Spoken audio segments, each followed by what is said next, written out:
Okay, hi everybody. We've just gone live here with Google Rocks Hawaii tonight, and apologies, we're running a little bit late. And the other bad news is that our usual host, Linda Lindsay, is feeling a little under the weather, so she's not going to join us tonight. But we have a really special treat. We're going to find out about the Canvas, which is a place for students here in Hawaii, and we have the founders of that organization and some other folks with us. So maybe what we'll do first is we'll get started with some quick introductions, and I'm going to have our primary guests go last, just because they'll lead into then what the canvas is and tell us about that. So Jasmine, do you want to tell us who you are? Hi, I'm Jasmine Dwan, and I'm a senior at Seabury. Thanks, Jasmine. And Jody, you've joined us too.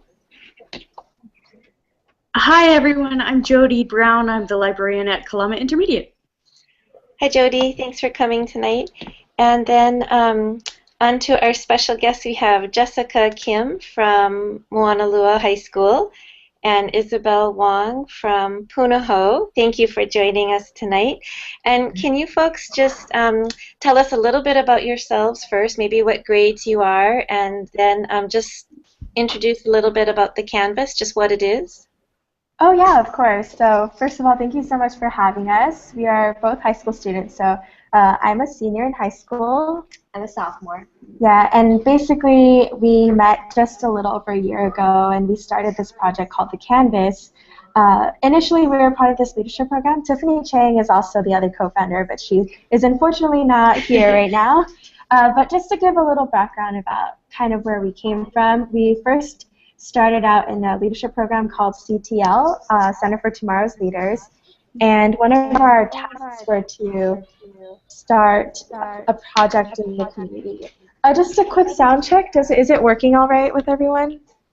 I can hear you really well. I'm thinking that maybe there is some feedback from my mic, so I'll mute my mic, and then I'll unmute it just to ask you a question, if that's okay. Yeah, that's totally fine. Okay, just wanted to check that. But basically, we came together as a group. We were all grouped according to our strengths, and one of our visions was to enact a culture change in the high school community, and that was to tackle education, being that we were all high school students. Do you want to chime in about something? Um, so we thought, as high school students, one of the things that a lot of students seem to be lacking these days is the motivation to continue on with their studies, just through the high school and also, into college and into their future. And so we really wanted to create a space that, created a learning environment while also creating a space that students wanted to be in and made learning seem like less of a burden to them. Yeah, and ultimately we're driven by a design principle that if students love where they learn, they will love what they learn.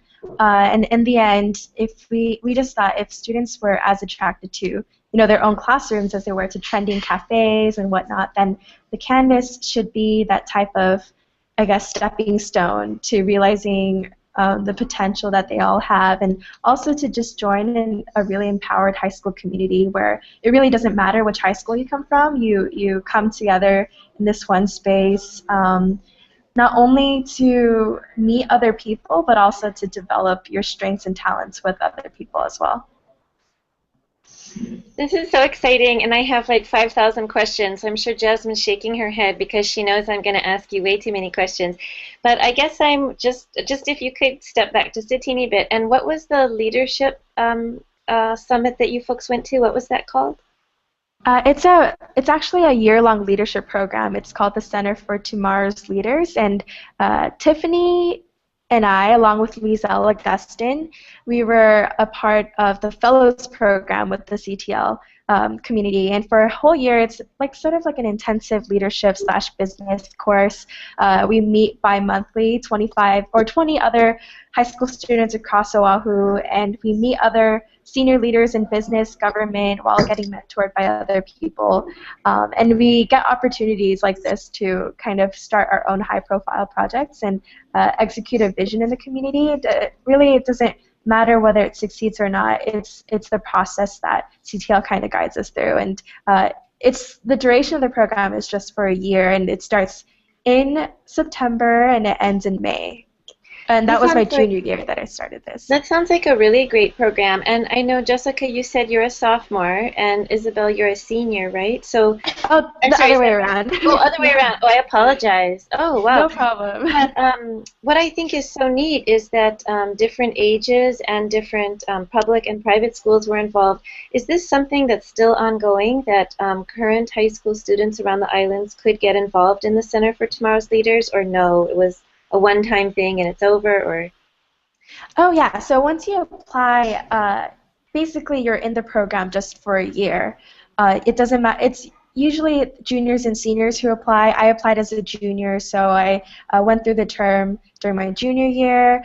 There's applications available, I think right now actually on the website, and people who are interested in becoming a part of the program have to go through a selection process. First, you get interviewed. Before you actually get interviewed, you have to submit teacher recs and essays, and then you meet with other potential candidates to do like a group interview. And it's from that type of setting that the executive director kind of selects 20 high school students from across the island to represent the fellows program every single year.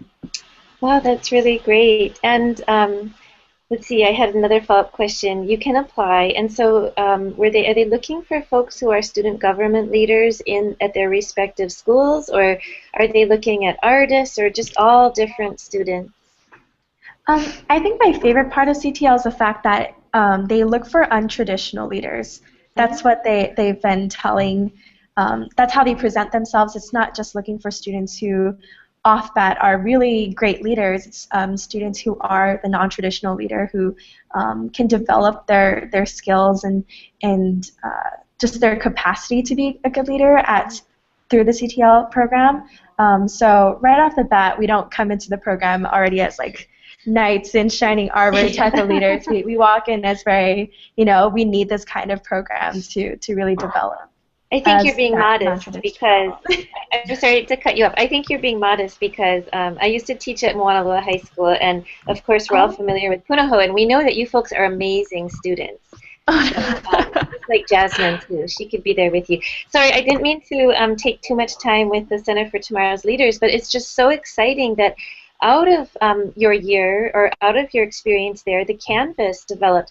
And I'm just wondering like one question I have, and I don't know if you want to take us on a tour first or what you'd like to do, but this is an incredible idea, and I think that it would be one that students would definitely buy into around the islands, to have a place that is just for them. It's not the public library, it's not Starbucks where there's other adults, but it's just for high school students. And so I'm kind of wondering, how did you find the place, and how did you take that leap from just idea to let's go find a place? Oh yeah, of course. That's our favorite part, right? Is you want to give more? Well, I think the thing is, when you dream big and you really just want to be able to follow through, and we saw this need in the community, and we didn't want to just stop with the idea. We really wanted to pull through and go the full way and bring what was needed in the community and really turn it into reality. And so we really are tailored around student needs. Our whole thing is based on we're going to bring in speakers for students on topics that they want. And so because this is what the community needed and this is what the students needed, then we really felt like we really did just have to go through and finish what we thought up. And I think that's one of the main reasons it really did end up happening, is because we felt like it needed to happen. Yeah, and definitely the conceptual stage was the longest and the most painstaking. It was the part when we knew that the possibilities of failure was very high. We were all high school students. We didn't have enough funding. We didn't even know where to find the space. There were just so many things that were beyond our control, and we just, in the end, there were so many times when you just felt like we shouldn't continue on with the project. But it was the moments of I guess the biggest strength that we've had so far is the fact that we've had the greatest pillars of support who just continue to tell us to keep moving on, that we have a great idea that is really born from the community. And if it is born from the community, it's something that really needs to happen and to flourish. So we persevered, I guess, and I guess luck was also a part of the process, but we were able to find a very friendly landowner who really gave us the opportunity to renovate the space like crazy, and he actually donated a huge chunk of the first year of our expenses. So that's actually why we're able to start up the way we can. Of course, we're going to have to start paying up the following years, but for this first year, we've gotten a lot of donations in kind, whether it's through in-kind services, in-kind donations. We really rely on volunteers and just the help that we can get from the community. But on top of that, I guess it's just a matter of pitching it to the community. I think that's really what got us started. Being able to know a lot of people who not only have influence but are also sold into our vision, who really believe in the things that we see. So just their support kind of garners in the rest of the resources that we really need. And yeah, I guess it really just started from there, just running to meetings and being able to talk to people, and they kind of guide us through, oh, you could look at this grant potentially to get a huge amount of your seed money, and also to look at these other furniture stores who might be able to donate stuff. I guess it really starts from there and continues to grow like that. I mean, I think that was one of our challenges, is even after, we talked to schools and we saw that this was needed, it was hard to pitch the idea to really just companies that were well established, because it's very risky to take on a kid organization, especially like we don't even have experience in business or anything. We were just kind of going out and just sharing this idea, and we started, with no funds or anything. And so really being able to communicate the need and just our concept and how it was going to be at the campus was really crucial for us, I think. Yeah, it was a great learning process for us, because we learned how to fill out grants and understand how to communicate with others in regards to our vision, be able to really share the vision with other people, and magic happens from there. Yeah. I'm wondering if, as other students got involved, because I was looking at your website and it looked like you had quite a crew helping you renovate or paint or do things. I'm wondering if the vision of the space started to transform a little bit? Oh yeah, of course. Izzy, you want to talk about the committee heads? Yes, so we have a bunch of committee heads that help us do so many amazing things at the campus, and a lot of them were chosen or asked to come on the team because we saw they had a passion for a certain thing, and we were looking to bring that into the campus. So, stuff from photography to space management, just all these different things that you wouldn't necessarily imagine students would be interested in. We found people who were like, yeah, this sounds like a great opportunity and something I want to be a part of. And so we meet and we just continue to try to make sure that we don't want the vision to change too much, because our original thing is really, about the students. And I think the student committees have actually helped that, because having them were able to have a wider variety of student voice, not just, me, Jess, and Tiff going through the ideas, and we'll be like, this is what we were thinking, and they'll be like, yeah, but I think, this might be better. And so we're able to really get a sense of what really would be best for the student committee, more than just what we think would be best. Yeah, and we have a total of 20 high school committee heads, and they man things from videography to journalism, as Isabel mentioned. And really, in the end, having the committee heads contribute to a sense of students for students culture at the campus, something that we try really hard to establish. The fact that this is the community that students are building for other students. And if you saw the pictures on our website, you would see that students are helping us build things. We actually have a really talented woodworker slash builder slash artist. He built the wood wall, the pallet wood wall, basically out of free pallet wood that we picked up from random stores stores, everywhere. Lowe's, and he went off of Pinterest and he literally just started on the wall, and it looks amazing right now. I wish you could see it in person, but I'll show you in the house in the house tour that we'll be doing soon. But basically, he built that wall, and he built some other desks and tables.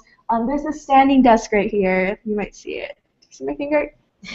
Oh no, there's a standing desk right here that Bo actually built, and we have our bookshelf too. Yeah, he put up our bookshelf, and the rest of the high school students who have absolutely no experience with construction at all, we got down and dirty and we started painting the walls and I was cleaning using like the a nail floor. gun there. Yeah, it's our first time ever using a nail gun and some dangerous looking tools, but it was really great. I mean, in the end, we were able to say that we built a space by ourselves.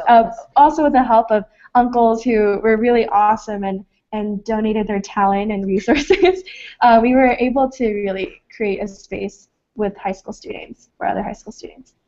You know, it sounds so empowering and exciting. It must just be really fun. I could see it on the website too. I love your website. Hey, I want to just take a second and tell everybody that Linda created show notes for tonight, and so it's bit.ly/grh66 notes.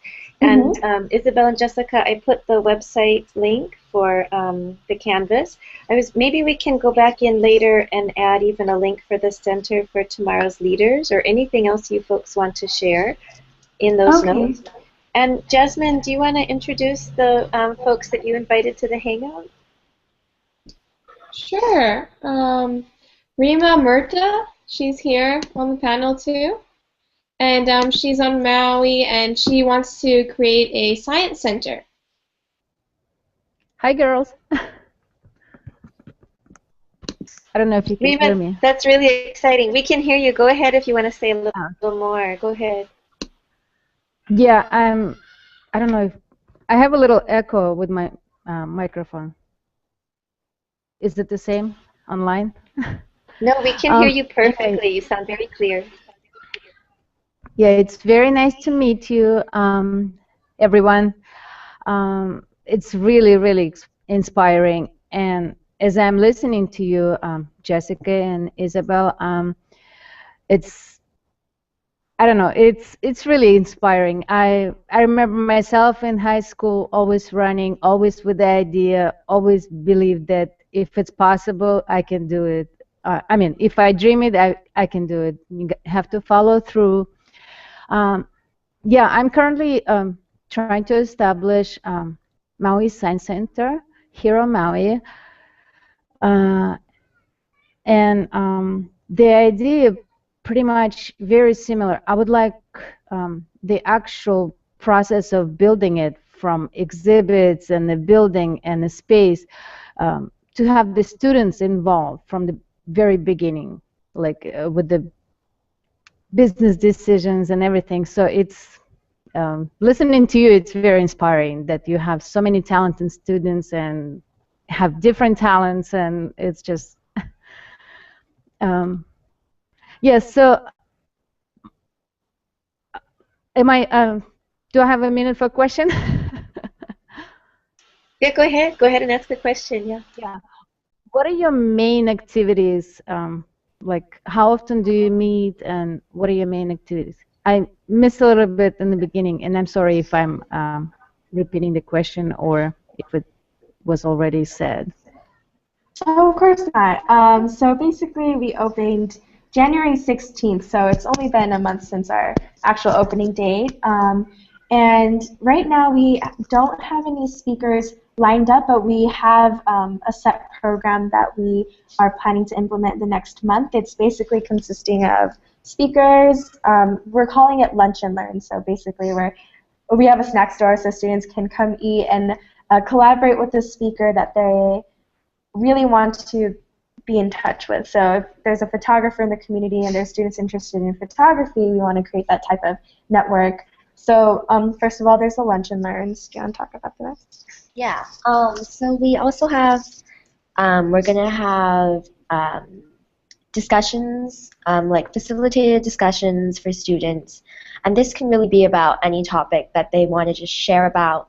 just collaborate with other students about, essentially, because we really want to stress that this community of students is there for each other and that they can collaborate on ideas and work together as a community. And we'll also be offering tutoring for schoolwork, both from teachers and adults and students as well, so math, English, really whatever they need.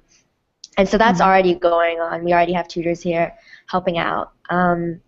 We will also be having slam poetry, right. So we had some slam poetry at our opening night, and I think they really could connect to the speakers and the stories they were telling. And so we'd like to host some workshops where students can write their own poetry and perform their own poetry as well. As well as hear from other students and really be able to voice themselves. And we want to maybe hold some performances where students can share, slam poetry, music. We know someone who opera sings, whatever their talent is, whatever their passion is, and they want to share it, we really want to hear from them. And they'll have an audience of supporters there. It doesn't have to be super polished or anything, but just something as a sounding board kind of to get feedback on. And I think that's one of the things we really want to have, a place for students to come to share their interests and their passions. Yeah, and just to talk about we're going to call it coffee house discussions, the facilitated discussions that we were talking about earlier. And the reason being is we're partnering with P4C Hawaii, Philosophy for Children Hawaii, at UH Manoa. Basically, there's graduate students who majored in philosophy coming down to the space. It's going to start up in the next 2 weeks or so to just host a discussion. And most of the time, students will cringe at the thought of having a discussion at all with other people. But really, the purpose of it is to create an outlet for students to voice their opinions. And one of our key elements of the Canvas is to create an intellectually safe space. So to make it seem that students have a dome over their heads, that they are protected and they have the freedom to really voice what they believe is right or wrong and things like that. So on top of that, the Canvas is also a student venue. So we have groups who are in need of a space, groups maybe like T-shirt theater, some performance groups, robotics, other student groups who just really need a place to be at. We house those other student groups who may be interested in using the Canvas as a resource. Ultimately, it's just a space that students can transform to their advantage, and yeah, that's some of the programs that we offer at the Canvas. Before high school students can come in, do they need to complete an application for you folks? There's two ways that high school students can come into the Canvas. The first way is to actually register on our website, and it's a very simple registration form. We just want to know their names and their high school, and also for liability reasons, we need to make sure that the forms are all signed before they come into the space. And the second way to come join the Canvas is to just do a walk-in, just to come to the space, and we'll take care of you, basically. We'll make sure you have all the forms handled out. And ultimately, that's just the easiest way for students to join the Canvas. They just walk in and ask if they can get some forms, and that's basically how you sign up to be here. Yeah, so it's open to any high school student on the island. So there really is you don't need any requirements or anything. Yeah. Yeah, of course. I wonder too, you said different groups come, like the robotics group, or I think you said T-shirt theater or something. Do they pay to use your space, or no, it's free and open for them? Oh, of course. So for student groups like T-shirt theater, robotics, student organizations and clubs who really just need a place or a space to be, we are open to them at no charge. However, for other ways to just have sustainability in the Canvas, we need to make sure that we can keep ourselves afloat. So for other instances, whether it's adults who need to borrow the space for the weekend, or other organizations that need to use the Canvas for like a retreat or something like that, we're planning on organizing a fee system, just so it's an internal revenue source for the Canvas. That sounds like a really good idea to bring money in, keep you folks going like you're saying. And I'm realizing Linda's probably shaking her head in the background wondering, Why haven't I stopped asking questions and let you folks take us on a tour? So, Oh yeah, of course. do you want to, is that okay now if we have you take us on a little tour? Yeah, sure, of course. I hope the camera isn't too bad right now, but Izzy, I'll just walk. Am I going to talk? Yeah, Okay. Izzy can talk. Okay, we'll start with the library. We're going to start in the library. Okay. Okay, so this is our library. As you can see, this is kind of our feature display, our floating library. As we said before, this was mounted by a high school student who is an amazing craftsman, really. And so we hope to start kind of a book club at the campus, or at least kind of a book where students can all come together and just discuss it, you know, what they think about it. Not necessarily like a school discussion, but really just a how did you feel about the book kind of discussion. We also have a variety of kind of, I guess, college prep books, ACT, SAT, because high school is really the time when those tests start, you know, coming at you. And so we wanted to have those resources for students as well. Should we show them the bathroom, or is that even? Do they want? Okay. We have one bathroom at the campus with a sink and one stall. We tried to decorate it to make it kind of nicer than what it was first at. I can show them right here. So this washi tape was done by Jessica, right here. These geometric designs. And all the painting was done by students as well. And so if we come back outside, Let's talk about the quiet area. so this room right here, this is the one we were just sitting in, is the quiet room at the campus. So we've split it into the loud room and the quiet room. So this one will really be independent study, but we haven't quite secured all our furniture yet. So this is kind of more of a meeting room right now. Can we talk about the walls real quick? Oh yeah. And real quick, I just wanted to talk about. Yeah, you can go ahead. I just wanted to talk about these decorations that we have on our wall right now. This is from our opening night. We created a map out of corkboard, and we had students post a sticky note in an area on the globe that they really wanted to go to and their reason why. So over here, I'll just give you an example. Someone wanted to go to UH Hilo to study volcanoes. Some people wanted to go to Philly to get an education in business and start their own cafe. Some people wanted to go to Mexico to reunite with their family. So it was just really interesting to see like a global perspective of students on this board. And on the other side, we have the standing table that we had our woodworker build. This one, and on the walls there's these corkboards with quotes on the wall with students who wanted to kind of just share a quote that inspires them every single day. And I think my favorite one is exceptional people don't just quit. There's just really great things on this wall that empower students to do better. Yeah, and last but not least from this room. If you see this door right here, this is going to be our speech and snack store, which will be in progress this month. And this wall is actually a whiteboard wall, so students can write on the wall. You'll see that it says scratch paper right here, just to kind of give a demonstration of that. So that's our whiteboard wall.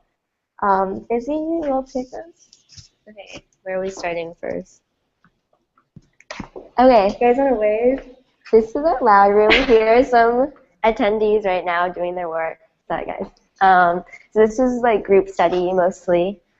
Where are we starting? Okay, we're going to start with the wood wall. So this is the wood wall that the same craftsman who did our library constructed with some student help. And so this again was made out of pallet wood that we just found outside stores and asked if we could use to make this wall. And this was one of the things I think students really wanted at the campus, right, when we talked to them.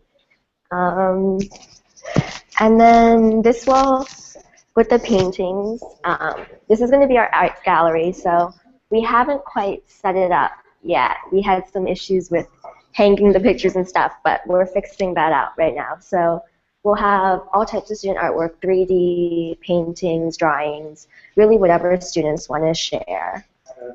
And yes. So, do you want to talk about it, Jess, since you painted it? Oh, yeah, sure. Okay, so behind me, you will see a chalkboard wall, and basically, yeah, this is just an area for students to draw on the wall and like use it as scratch paper. There's nothing more to it really, but that's just a way for them to kind of be creative and write on walls. Over here, we have our makeshift furniture as of right now. We're still waiting on the rest of our furniture, desks, and chairs to come in, but you'll see other high school students. So this group of students is from Barrington. You can wave if you want.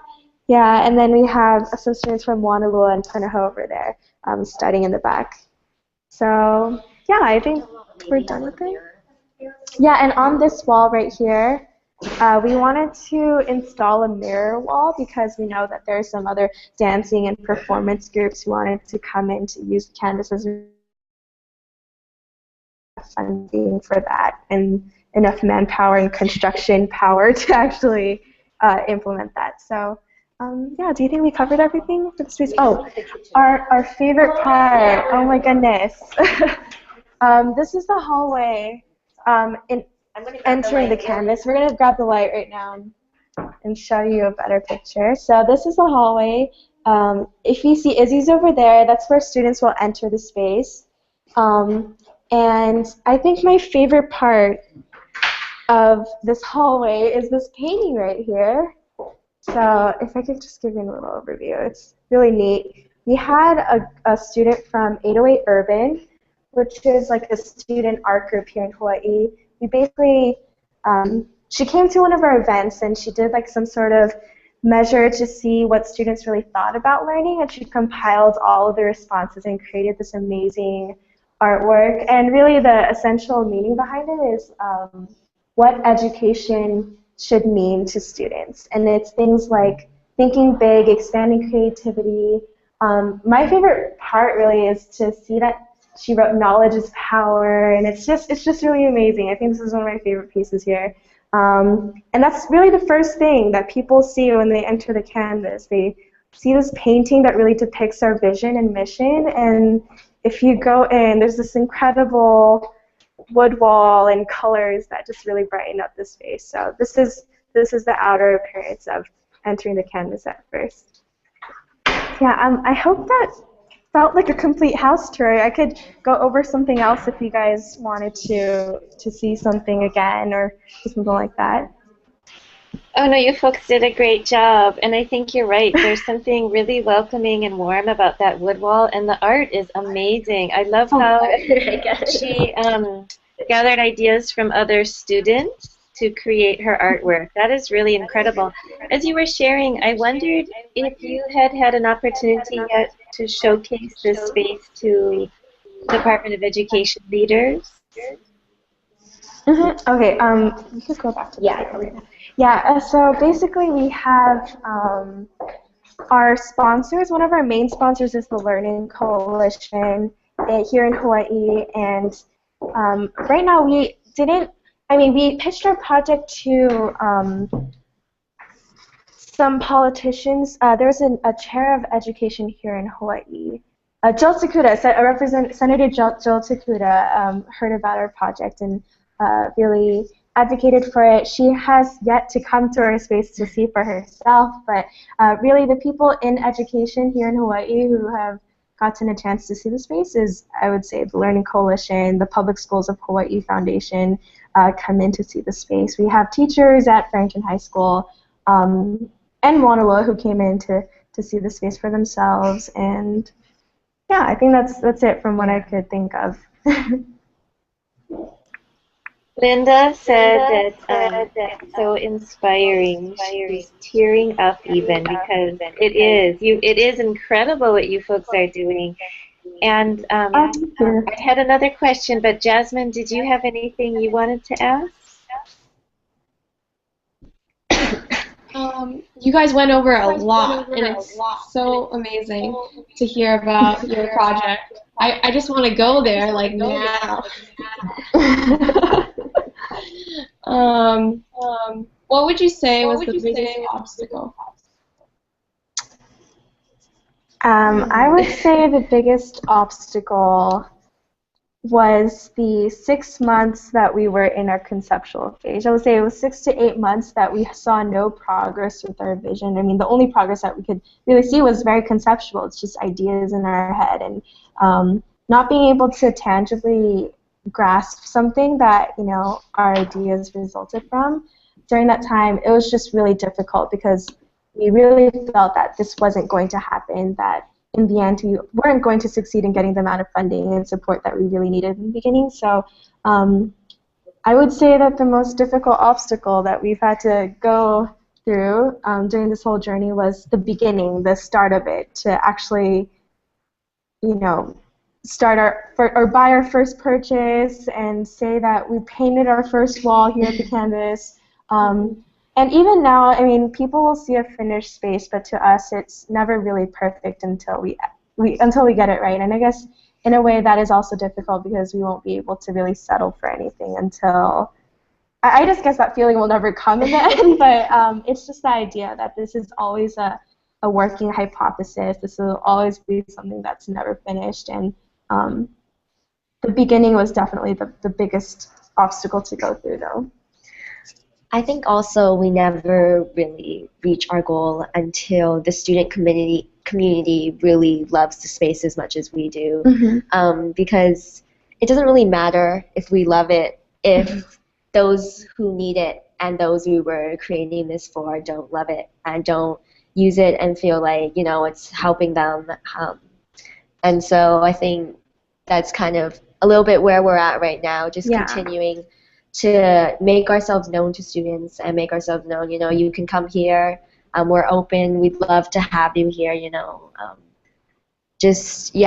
continuing to build that community of students. I guess it's to fulfill the hype, because there is a hype going on about the campus, but hypes are never sustainable, I would say, and really the struggle is to market a very accessible idea to students who can just say, oh, we could come to the campus right after school and not feel any doubts or insecurities or fears about it. I guess that's where we're at right now. We are continuing to make sure that we can be an accessible and very attractive space to students.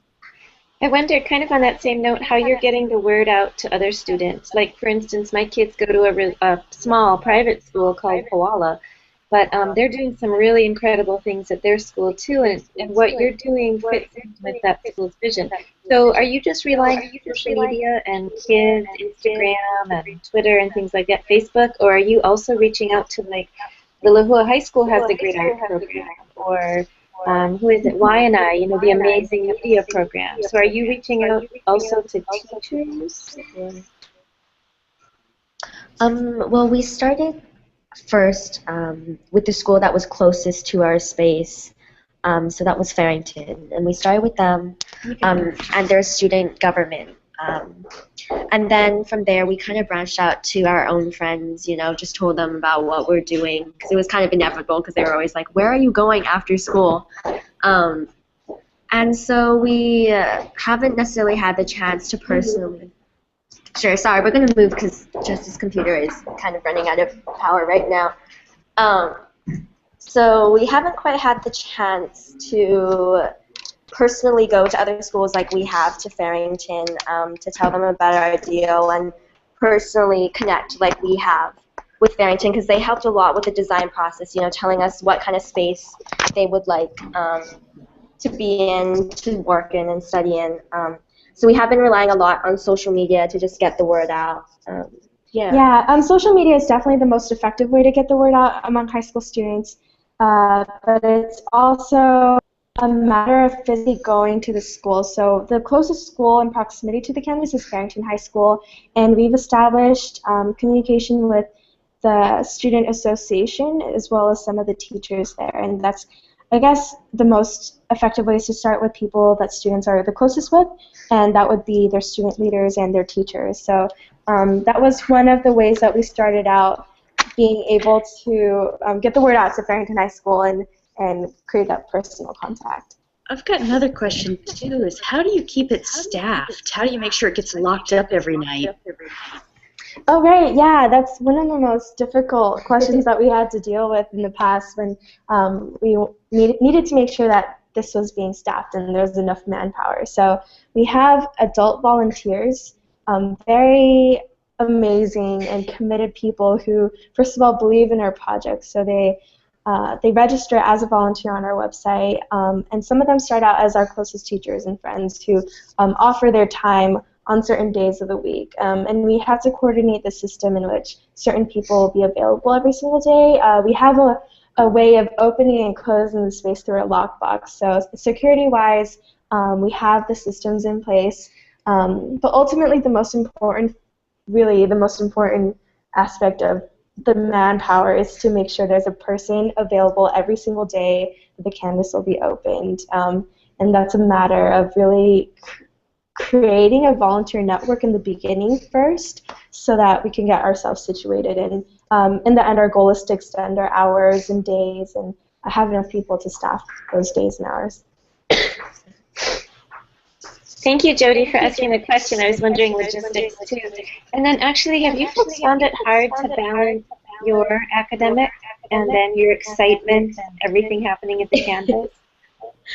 Am I going to talk? Okay. I mean, the campus has definitely been so exciting. There's just times where schoolwork feels like, oh, if I could just finish this, I could get to the campus. But really what the campus is trying to set is this groundwork of, school really is exciting as well. And the things you're learning really do apply to life as well. And I mean, there have been a lot of really late nights, which our parents haven't been that happy about, but I think we can conclude it's been worth it in the end. Yeah, I mean, the bottom line is that it was difficult to balance our academics and some other extracurriculars that we do. Isabel's a diver, and she's also a violinist. I'm in mock trial, and I'm also a violinist, so we have to make sure that we manage our time well.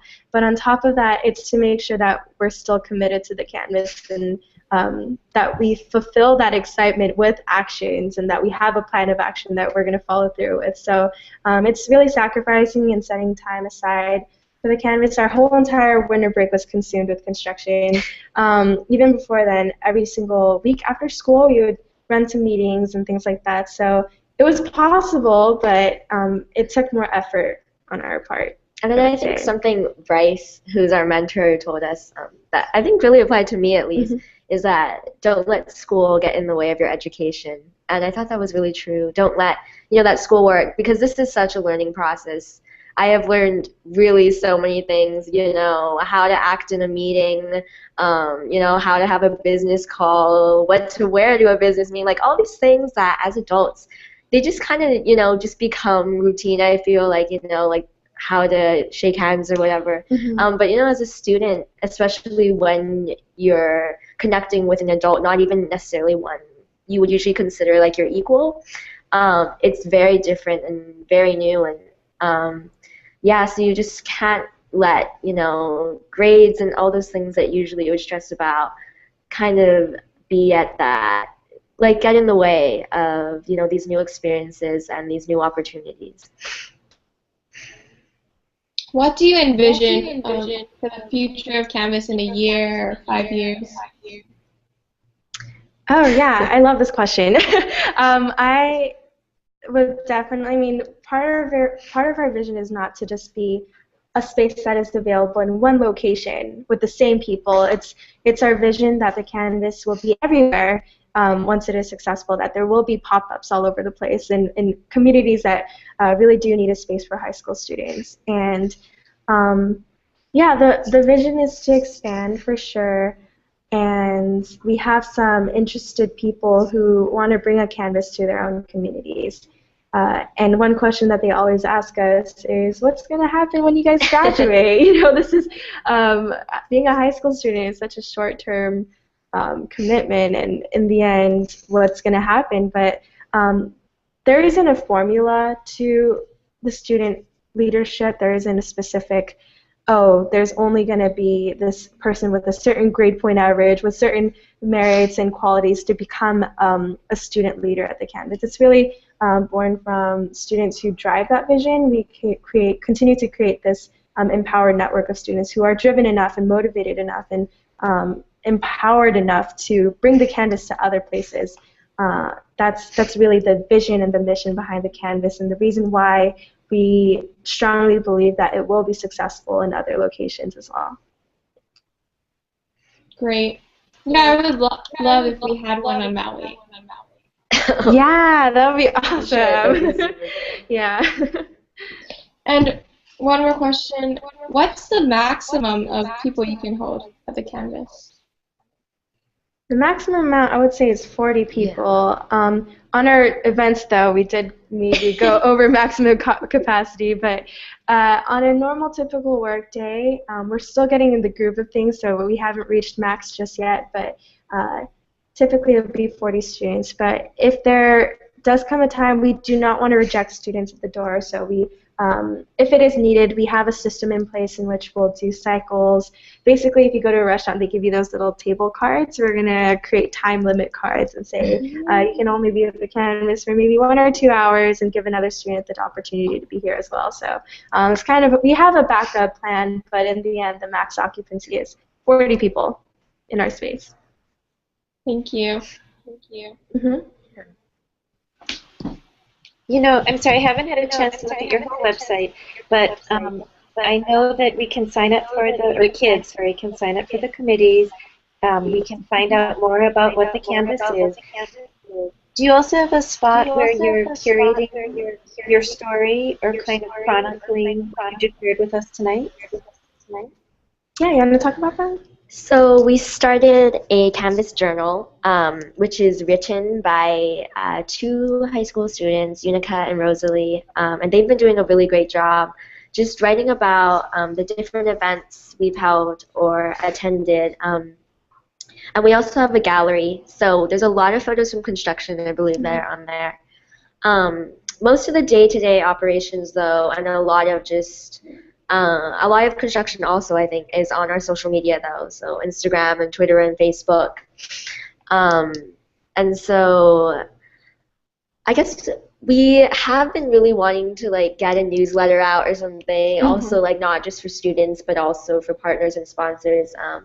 And we're hoping to get that started sometime soon when we can kind of get more writers on board. But that hasn't happened yet. Yeah, not yet, but the Canvas Journal can be found on our website, and that should chronologically kind of list, I guess, the very beginnings of the process. So it started out with just Tiff, me, and Izzy talking about why we chose the name of the Canvas, and then it delves more deeper into our student journalists talking about certain events and doing spotlights. So we do student spotlights. Our first spotlight was on our woodworker, our high school student who built everything here at the Canvas.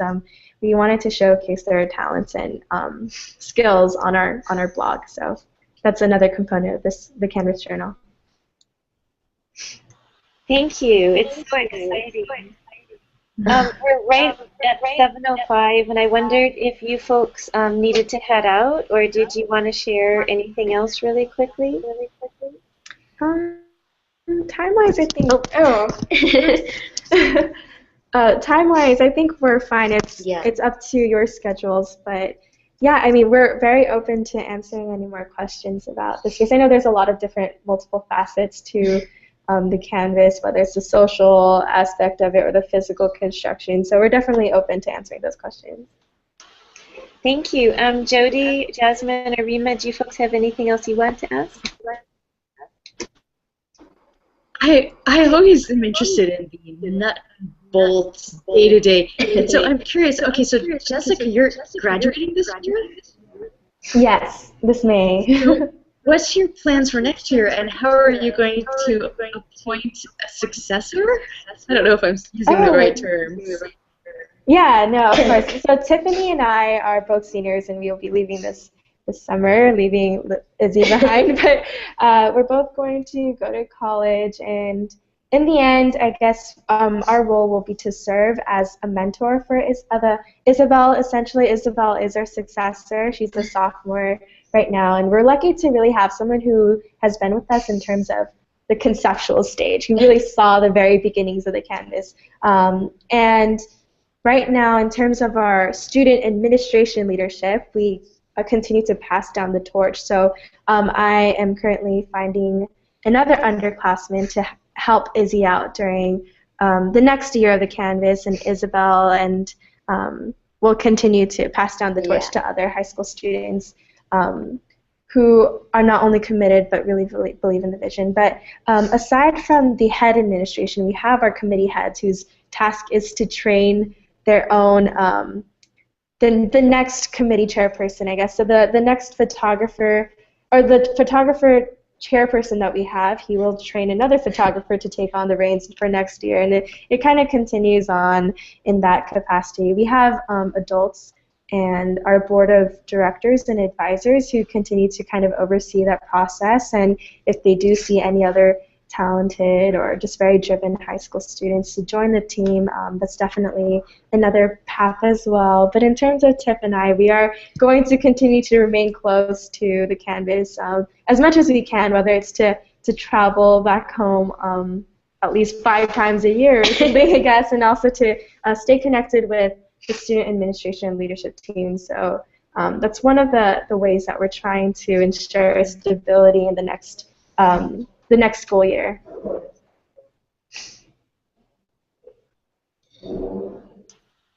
It's going to be hard for you two to leave, isn't it? Like you're leaving a family member or something. we don't want to think about it too much, but Tiffany and I, we were just eating dinner last night, and we were just telling each other how much we're going to cry when we leave to go to college and things like that. But exciting too, because you have a story to share, and then you'll see how it grows, and maybe you can inspire, like you were saying, pop-ups wherever you go to college. So that's really exciting. That's probably great. Yeah. And then, you know, what's neat too is on the website I noticed you have been featured, or maybe I saw it in your Twitter feed. Didn't KITV4 do a piece on you folks, or some different news journals? Yeah. Oh yeah, so we had KITV4 Morning News, H&L Flow, H&L Flow magazine, Midweek, Flux Hawaii, as well as Pacific Business News, kind of do a little spotlight on us. It was really in the beginning when we had our opening night in January that they came over to kind of share about us to the community.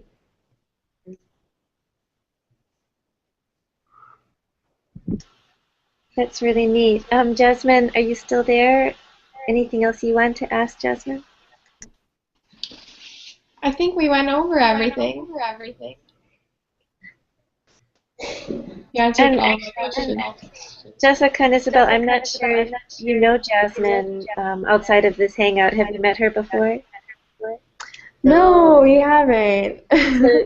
She's definitely somebody you should know. Jasmine organized the TEDx at Seabury Hall, Maui, which was incredible last year. And she, like you folks, put together a great team of student leaders to work with her. But I think she was one of the main instigators. She dreamed big, just like you folks were saying. Like Rima, you said, you know, when you dream big, you can make it happen. So that's exciting. So I guess my last question for you folks, though, is, wait, let me see if Linda had a question, too. Oh, she thinks that you folks are just excellent, that you shared the Canvas very well. She's so excited. And one thing about librarians is we like to share information. So Linda and I are clearly not teenagers. But is it okay with you if we share with high school students we know about the Canvas? Yes. Oh yeah, definitely. of course. We would love to have that support. We're also very honored to have that type of support. And then the other, I'm not good at leading these hangouts, and there's this weird echo. That's why I keep talking slowly. But there are show notes. I should tell if we have any viewers who are still with us. It was bit.ly/GRH66 notes.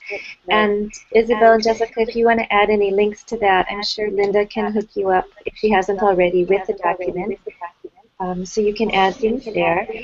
And then I think Linda's still with us, and she's going to turn off the live hangout. But girls, if you could just stay with us for maybe 2 more minutes after we go off air. Oh yeah, Yeah, sounds sure. great. Sounds great. Okay. And Rima and Jody and Jasmine, thank you also for joining us tonight. Okay, so thank you everybody. Aloha. Thank you so much. Aloha. Thank